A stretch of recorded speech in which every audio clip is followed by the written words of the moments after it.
You must be out of your mind. You that shot like winch. Want to marry me, Adamma? Are you okay? Adamma was born on a quiet morning when the sun lingered longer than usual in the sky. From the moment she was washed and placed on her mother's back, people said there was something uncommon about her. Her skin was light and smooth like fresh palm oil, her eyes bright, her face soft and well-shaped. As she grew, her beauty grew faster than she did. By the time Adamma could walk, people paused to stare. By the time she could speak, people praised her. Before she learned the meaning of humility, the village had already given her a name, the Village Beauty. People would bring gifts of many kinds to adore her beauty. Men brought gifts, beads, cloth, cowries, hoping for a smile. Women called her to admire her skin. Adamma, these gifts are to appreciate your beauty. Thank you very much. Even elders nodded in approval when she passed. Praise followed her like a shadow, and slowly, Adamma began to believe it was deserved. Look at your dirty and torn clothes. Adamma, not everyone can be beautiful and rich. But me, I'm all of that and more. I am so blessed by the gods. She learned early that beauty could open doors. I'm the most beautiful girl in this village. Everyone should respect me. She mocked her mates who were poor or ugly. I don't know why they still allow ugly peasants to fetch water from this river. What do you mean by that? Go east and fetch water from there. I swear to the gods, seeing poor ugly people like you make me want to throw up. She would reject men she considered low class. Ebuka! What is the meaning of this? You like me how? May the gods forbid. Can't you see how wretched you look? So with this your poverty-stricken like you want to marry me, Adamma? Adamma, I'm serious about you. I really like you. I promise to take care of you. Hold it there. Truth be told, you only like me because I'm beautiful. There are other girls in this village, Igo, Amara, Adeze and the likes of them. Other girls in your financial circle. But why didn't you choose them? Because they are not as beautiful as me. You want to marry Adamma and you don't have money. No way, Ebuka. Now my advice to you. Look for ways to strengthen your life. You don't even have a cowrie to your name, Ebuka. Imagine coming to ask for my hand in marriage, tying a dirty and torn wrapper. Rubbish! Adamma, it's not my fault I was born poor. It's not my fault I was born pretty too. And also men she thought were unattractive. What do you want, Obina? I just want to give you this goat as a token of my affection for you, Adamma. You must be out of your mind. You that shot like winch. Want to marry me, Adamma? Are you okay? Adamma, I came with a goat and a keg of palm wine. Get away with your palm wine. And your goat whose skin is lighter than yours. You or the goat, I don't know who's taller, Obina. You look me finish. And brought common goat and palm wine. Goats that I get for free almost every month since I was little. And this thing that's smelling 15 days old palm wine that your father did not finish drinking. You're not. As years passed, Adamma's heart hardened even as her face softened. Her friends were chosen carefully, only the beautiful and the rich were allowed near her. You people are only my friend because you're all beautiful and rich. Not as beautiful as me though, but that counts. She laughed at those she considered ugly. She mocked the poor openly. Anyone else was pushed aside with sharp words. If you are beautiful and poor, you are still useless, she would say. If you are rich and ugly, do not come near me. Adamma often spoke of marriage. I'm telling you, Adeze, I will marry the richest man in the world. The gods be praised when that happens. Look at me, I'm very beautiful. Like a goddess, only a man with wealth that can't be counted can marry me.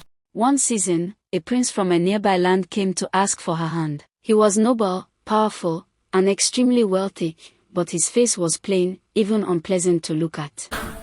What bring you to my house, young man? I am a third prince from 8 kingdoms away. My father owned the bigger palm fruit plantation in the far east. I have heard of your daughter's radiant beauty from far east over the three-headed mountain. And today I come here officially to tell you that I want to pluck that beautiful flower in your household. May the gods be praised. Anyways, let me call my daughter. When the prince stood before Adamma, she barely allowed him to speak. Do not insult me. How can a man like you think of marrying me?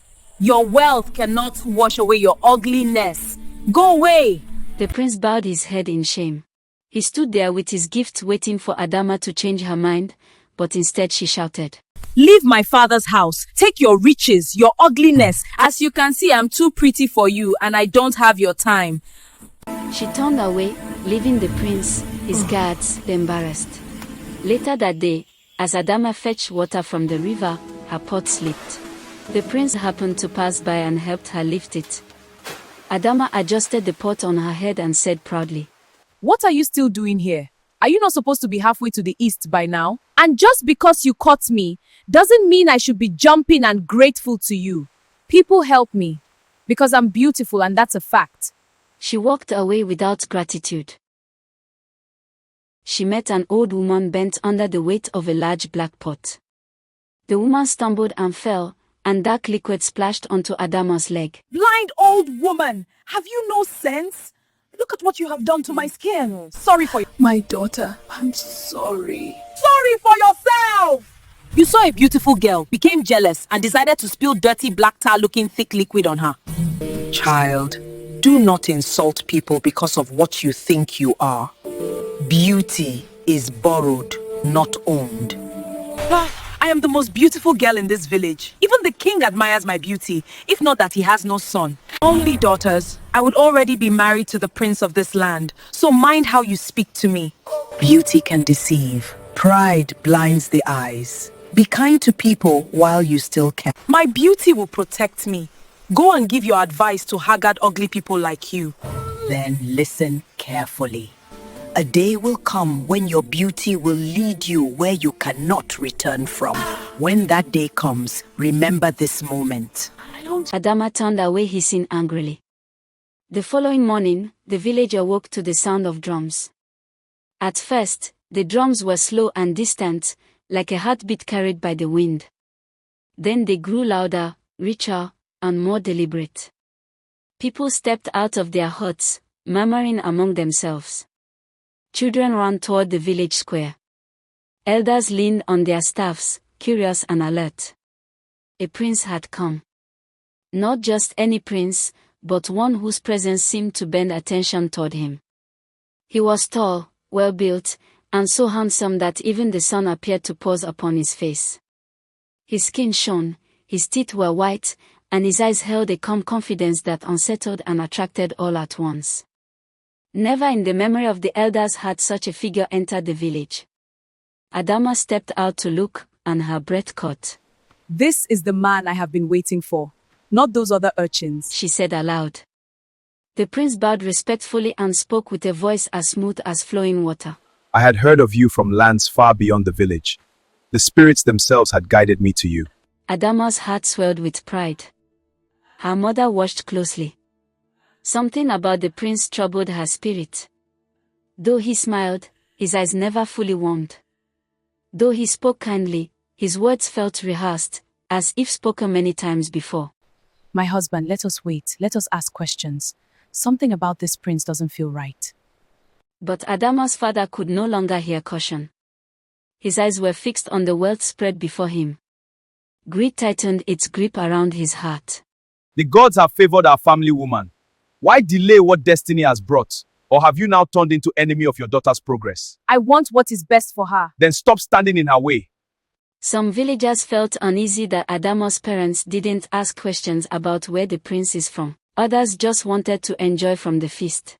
Before the sun reached its height, preparations were made. Adamma was dressed in her finest cloth, her skin oiled until it glowed. She did not once remember the old woman's words. When the marriage was done, the prince led Adamma away from the village, towards the boundary of the village.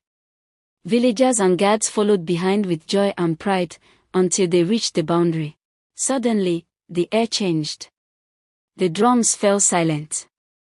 Before their eyes, the village faded. The earth beneath Adamma's feet shifted. The path disappeared. She was alone. The forest opened into a strange land where the sky was neither day nor night. The gift disappeared. Adamma's mother screamed. The prince stopped walking, and then he changed. His beauty melted away, his eyes darkened, his voice deepened, and the gentle smile vanished. You chose wealth over wisdom. You mocked kindness and worshipped beauty. I beg you, take anything, even my beauty. Just let me go. You were warned. You laughed. And now you will pay the price of pride. She was taken deeper into the spirit realm, where time did not move as it did among humans. Days felt like years. Years felt like moments. At first, Adamma believed her beauty would still save her, but no one admired her. Spirits passed her without a glance. Mirrors reflected nothing.